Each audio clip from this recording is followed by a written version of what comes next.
about how a friends group can evolve from a games group. I really did a lot of thinking about it, and I thought, well, it starts with our building, I think. And every old building has a story. In our building, Tally's Bank, the National Register of Historic Places number 7600093 is no exception. But before I tell you how it came to acquire its friends and how those groups changed over the years in changing conditions, I want you to understand how the building fits into the greater story, the history of our town, Shreveport. It was a river town settled in the first half of the 1800s by riverboat men and adventurers looking for a new life. It became the gateway to Texas. The old Camino Real and the waters, the now unnavigable waters of Cross Bayou started the road to Texas. And as I listened to Dr. Bryan, I thought, you know, this may be our story. This may be how we fit into the American experience. Merchants soon followed, and the Tallies appeared in the list of officers for the newly incorporated town. Times were good enough for them to contemplate opening a bank. The hallmark ironwork of the facade was ordered from the Lurgis Company of New Orleans, and the Civil War intervened and it wasn't shipped. The records are incomplete at this time, but the construction of the building probably started as early as 1861. There was a long-standing legend that as the Confederate armies retreated westward, the building became General Kirby Smith's last stand, as it were. At the war's end, the stored ironwork was put in its proper place, and the banking house of Tally & Company opened for business. Over the years, the building went through a succession of owners and purposes until 1960, when it became a famous local watering hole, the Fort Knox Bar. Customers, especially famous ones, were encouraged to write their names on the walls, and my name is right in there somewhere. It was a lot of fun. In the mid-1970s, inspired by the director of the Louisiana Historic Preservation Commission, our local Dames Town Committee decided to found a museum of local history as a bicentennial gift to the community. Because of its history and architectural importance, this building has Shreveport's only remaining example of Victorian cast-not wrought iron front, and it has that fabulous ironwork, grillwork gallery. The bank was chosen, donated by the then owners, and removed in time, renovated in time to open as the Spring Street Museum in November of 1977. These ladies of the Shreveport Town Committee were the core of the first Friends group, and despite the axes, there really were no controversies about how the renovations were to go. They began to amass a collection for the museum and to secure financial stability, they hoped, for the new institution. An endowment was started by Helen Files Mann with a stock donation and given to the State Dames Organization, which held the 501c3, and this is where it all got very complicated for all the town committees. And this necessary arrangement will play a decisive part later in our story, because the collection and the building and the endowment were all held by the State Dames. For a number of years, volunteer docents operated the museum, for a while with the tea room, and I know y'all have this same story too. We had an heirloom discovery days, you know, inspired by the newly popular Antiques Roadshow. There was a gift shop selling postcards and napkins and watches. And then in the late 80s, the Friends group totaled 157 members with dues of $100 each. But the times were changing. The ranks of the dedicated volunteers of early days were thinning. Falling attendance at the museum was posing a problem with the grant applications, and was, as with all old buildings, there were expensive maintenance problems. As one local historian said, it's not called Spring Street for nothing. The building is near a so far undiscovered, and believe you me, we've been looking for it too, spring that causes seepage in the basement, just a nightmare for the collection, which is stored there. And it seeps up into the bricks. The problem was and is still exacerbated by the traffic that rolls down Spring Street, which is a major artery in town. More funds were raised, and a second round of renovations began. About that time, too, the growing collection and the difficulty getting volunteers caused us to go ahead and hire a curator. And so, Mr. McCulber's problem became ours, outcome and ingo. This is, I'm sure, a story that all of you are familiar with museums, large and small.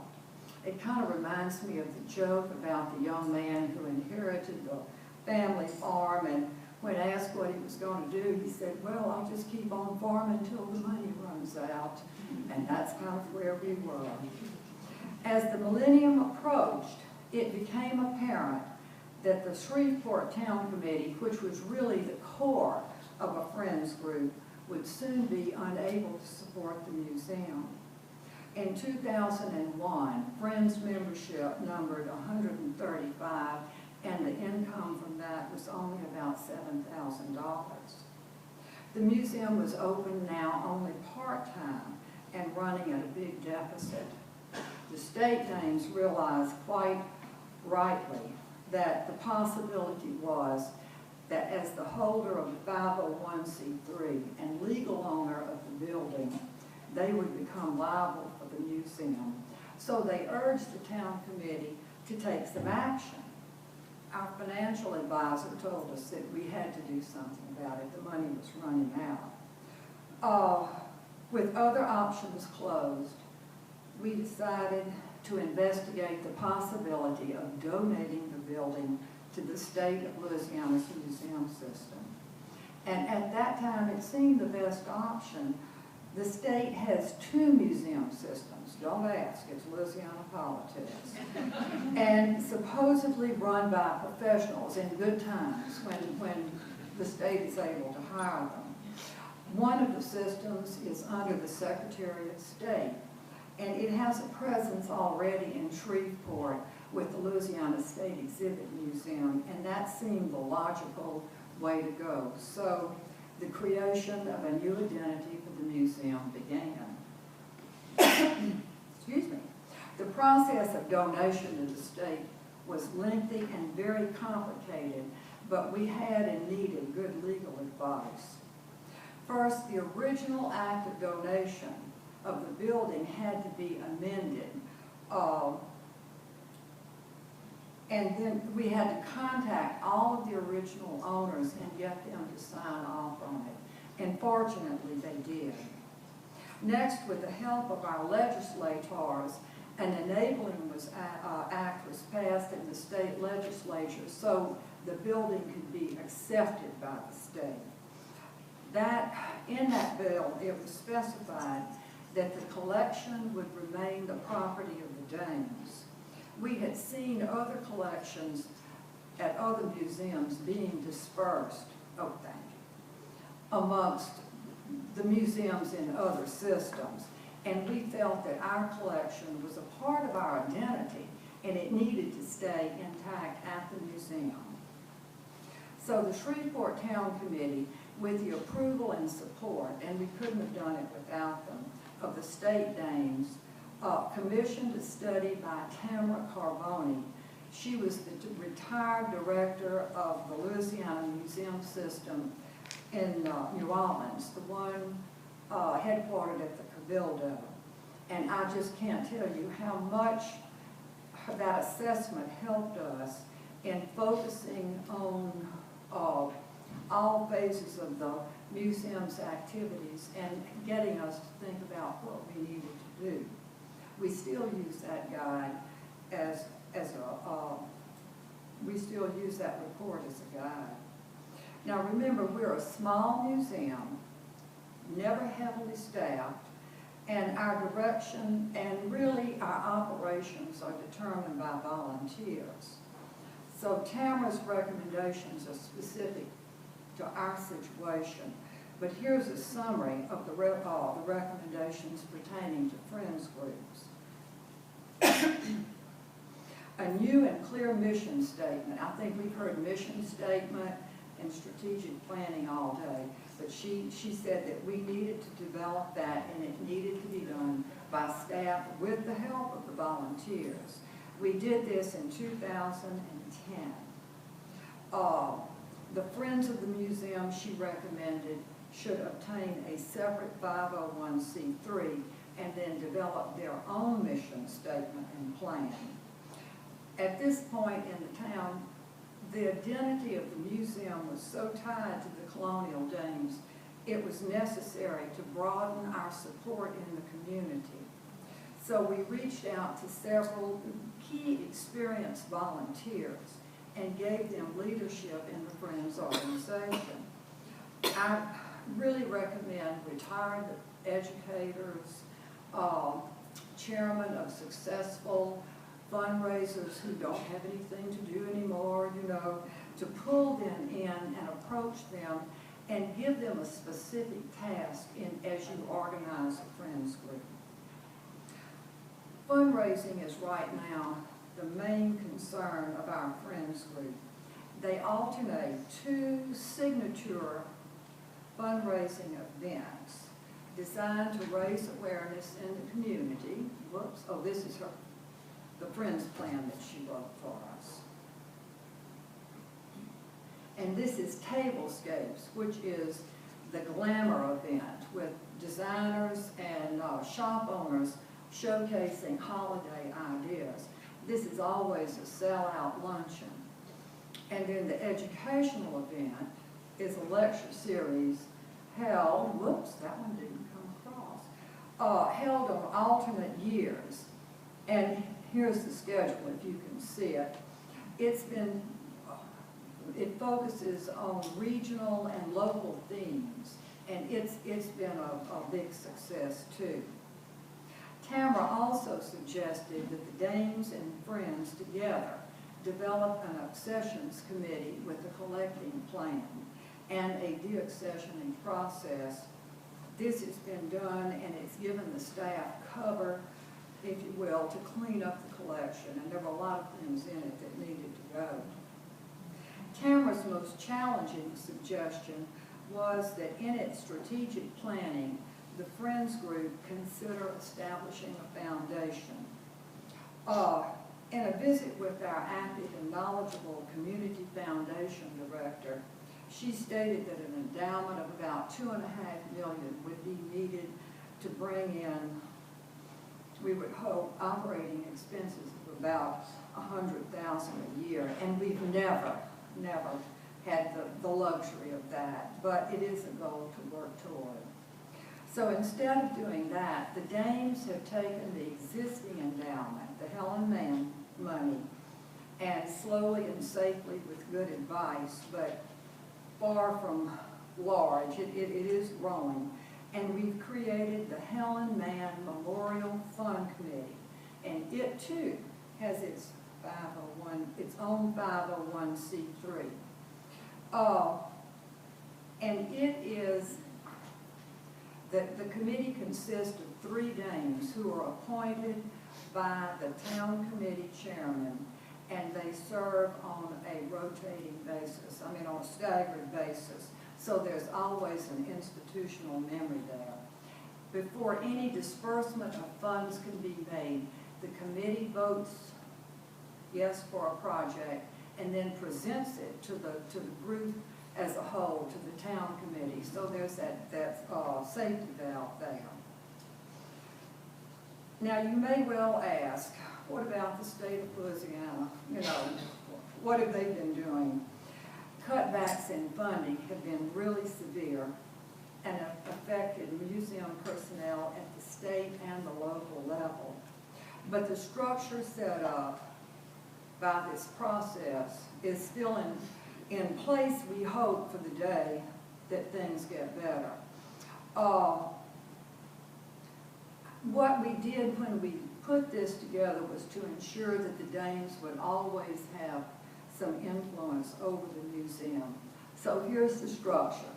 The state of Louisiana owns the building. It's under the Secretary of State, which has one of the museum systems. He appoints the governing board. The route. A Dame, several Dames have to be on the governing board. It's supposedly just an advisory board, but as it works out, it has more influence than that. Then the museum's division administers the museum, has the employee, and hires the employee and supposedly supervises too, with Dame's input. Then, let's see, the Friends organization then is an independent organization, again with its own 501c3. We are 501c3'd up, people, is what we are. And it still has an association with the Dames, though. There are a number of Dames that are in the Friends, and the Dames have to be on the board by their bylaws. Then here's the town committee, of course, under the state committee, and then there's the memorial fund too. It's a very awkward, but it works for us, the organization. So far it has. Now I don't know if you're looking for a spot for your museum, if I would recommend necessarily government taking it over, but because it has been, it's been a tough road. But even so, the Dames and the Friends are still looking to the future.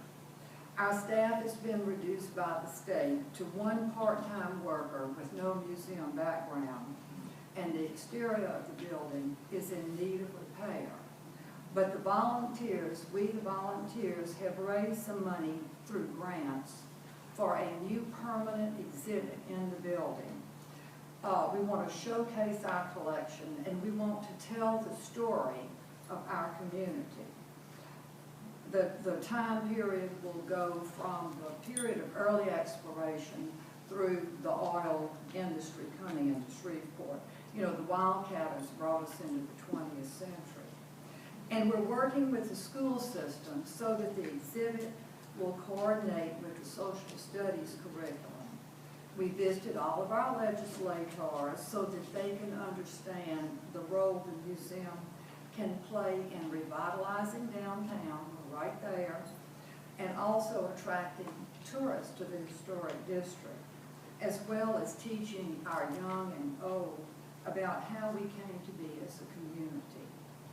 We're hopeful that the legislature and the governor will approve the increase in the budget that the museum system has written for us next year. As I reviewed our Friends' experience, I wondered what other groups were doing to strengthen their support groups. According to a recent article in the New York Times, the Dallas Museum of Art is offering several Friends options, including a no-cost membership. They're interested in repeat visitors. And then they're also offering a $100 one that uses a frequent flyer model for benefits. Checking further on the web, the World Federation of Friends of Museums, as well as the American Association of Museum Volunteers, will advise groups on how to start a Friends group. So you might check out those websites.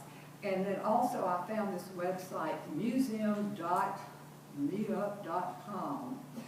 which gives you sort of an intriguing glimpse of what the future might bring. Highly themed and very diversified groups reaching out in cyberspace. But out there in the real world, you know, our world, I think the essential first step is to define the purpose of your friend's group.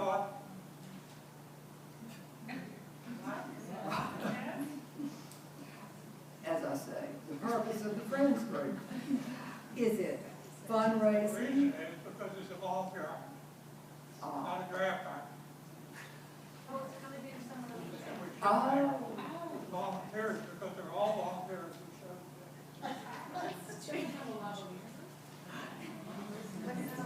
Okay, well, at any rate, maybe he could come give us some advice. He sounds like he knows about volunteers. But the purpose, I think, of your friends group. Do you want fundraisers? Do you want a lobbying group? Sometimes lobbying is difficult, of course, for staff to do. Do you want to bring the museum to the community? Is it to provide a labor pool? Or is it to assist in programming like docent-led groups? And the next question would be, is it going to be, and I think this is important, it doesn't pertain to us as a small group, small museum so much, but will it be a small independent group with its own 501c3, that word again, or will it be an in-house department of the museum? Checking further on the web, I noted references to the tensions that can arise between staff and friends group. The National Museum of Liverpool last year kicked out its friends group and started all over with a totally new membership under the auspices of staff, and it was a controversy about a new exhibit. Now, how to prevent these situations? One answer might be for a friends group to have an administrator, even on a part-time basis, that could then communicate with staff at the museum on behalf of the friends group. In any case, though, the relationship between friends and staff needs to be defined at the very beginning in both organizations' operating manuals. And it would be determined by the number of factors such as the size of the museum and the size of the staff. Now, I'm just a volunteer with no professional experience, and I've learned what I know about friends groups on the ground, as it were, sometimes through bitter experience. But I do know this, without a friends group, our museum and wonderful old building that holds so much of the story and heart of our town would not exist. It would be lost to our children and our grandchildren. In its place would be a parking lot or a prefab chain store or some other denial of our history. But for friends groups, this could be the story of so many of our historic properties. I know you have out there have saved buildings yourselves. So I say to you ladies, hang in there. Now, I came to learn from y'all. I'm not an expert, and I have some questions. Oh, there's our building, needing repair. Whoops. Well, I'll ask y'all the questions. I'll go through them, because I really would like to hear your input. First of all, now this is sort of the frivolous one. We have a ghost, a newly found ghost. And we're really trying to figure out what to do about the ghost. Do we market the ghost? I mean, or how do we market the ghost? And the ghost has family still living in town. So how do we do that? That might be awkward.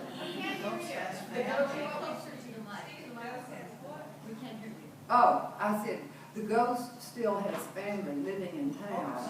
So that might be a little awkward. Yes, yes. Okay, so here are the things that I'm curious about. How many of you have in-house friends groups with staff Okay, and how many have independent friends groups? How many just have dames serving as friends groups? Okay. Now, how do you go about recruiting new members and especially younger members? I think that's a concern for us. And My question, I agree with you, I'd love to know how we're trying to figure out what we do to bring in outside members as we've changed the structure. But advice, this is okay, so I guess maybe how many people have advisory boards? That's what we're putting together to bring friends and different ideas. People seem very interested in serving on an advisory board. Or is it the Friends model works? But I think you have to be very careful about alienation and things happening. an advisory board, I think, is a great idea. But what we need at this point in our situation is manpower, you know, with the cutbacks and so forth. But an advisory board as well, I think, would be helpful. What about, And an advisory board is a very good way to leverage volunteer advice. An advisory board is a very good way to leverage volunteer advice. So for example, if you have an advisory committee or an advisory board for education projects, and it's made up of administrators and faculty of local schools, you can quite often get them to help do some research for you on how to attract more school groups to come to your museum. So advisory boards can be very, very useful tools. And the most important thing with an advisory board is to actually bring them all together at the same time, in the same room, and not just have them be there as names on letterhead or on an annual report. Advisory committees really like to meet and get to see who else is on the committee. that's a great idea. And I am going to keep sticking this in your face because we are recording, and so if you can talk right into the mic, I mean, pretend like you're about to kiss it that close, okay? Thank you. Advisory boards. We just had one, it is not a Danes property, it's a DAR property, it's a 1753 building that I'm involved with. And the problem sometimes arises that they go ahead without the permission of the overall society. So you have to make sure you have in place rules.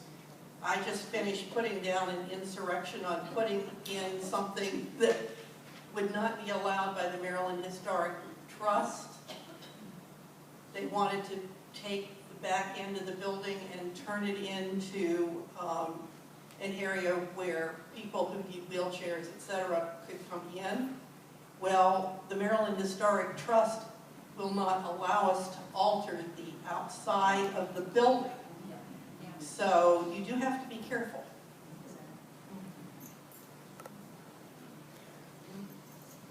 Many of the groups that I'm involved with in Tampa are facing this same problem of how do we get the young people involved in our group. And today was the first time when I saw that graph for aging of history. I mean, it's just about impossible to get them before 40, 45. They're just so involved with all of their other things and their children, and I think that's a problem for so many groups, not just the Danes. I see in our own Danes group that we do take young women, but we don't get them moving along and into the officer system, the director system, until 40, 45, maybe 50.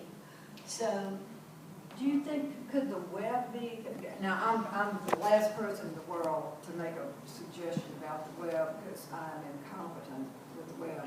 But are there any innovative ways maybe that the web could be used? well, I can't help you with that either because my children had an intervention with my husband so that I might be able to get one of those blueberries or blackberries.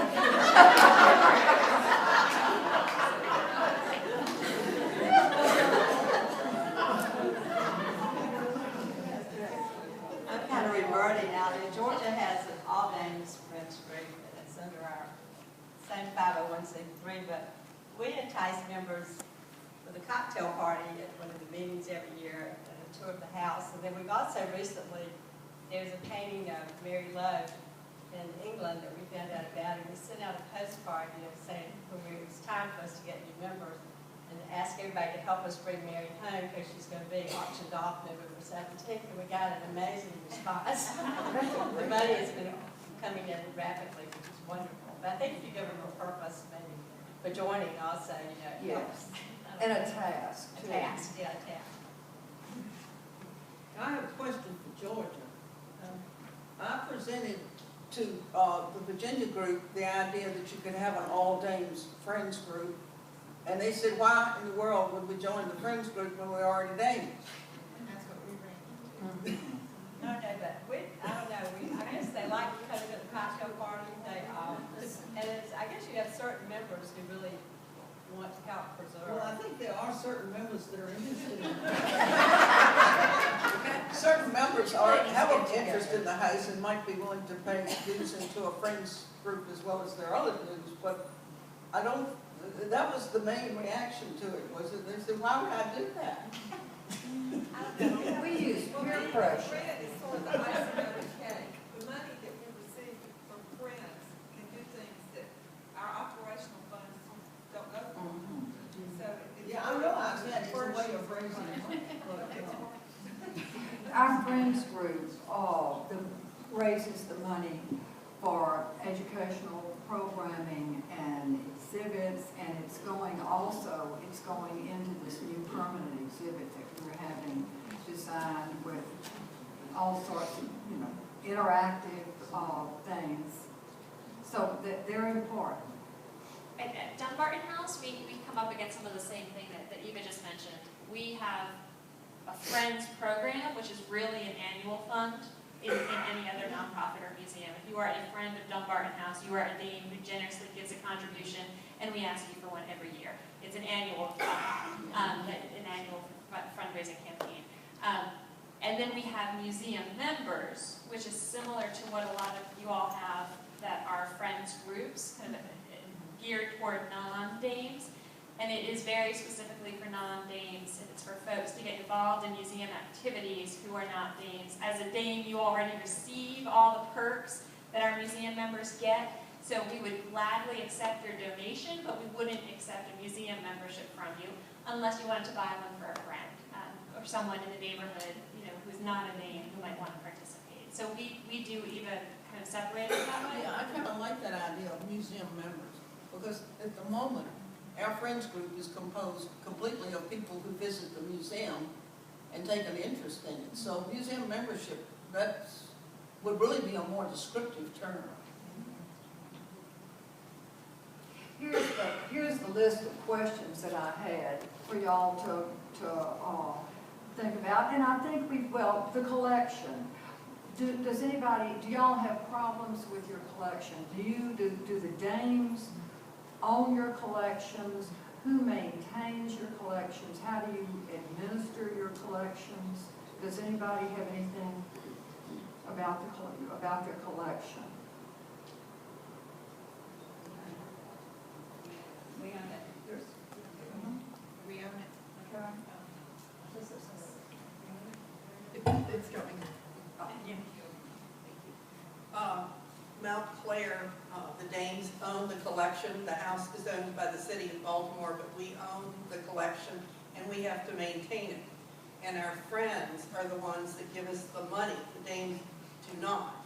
We have to raise our own money to maintain the collection. That's how that works. So if it weren't for our friends,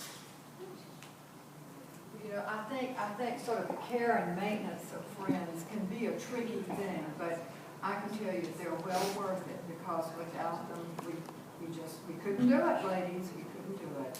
Thank you.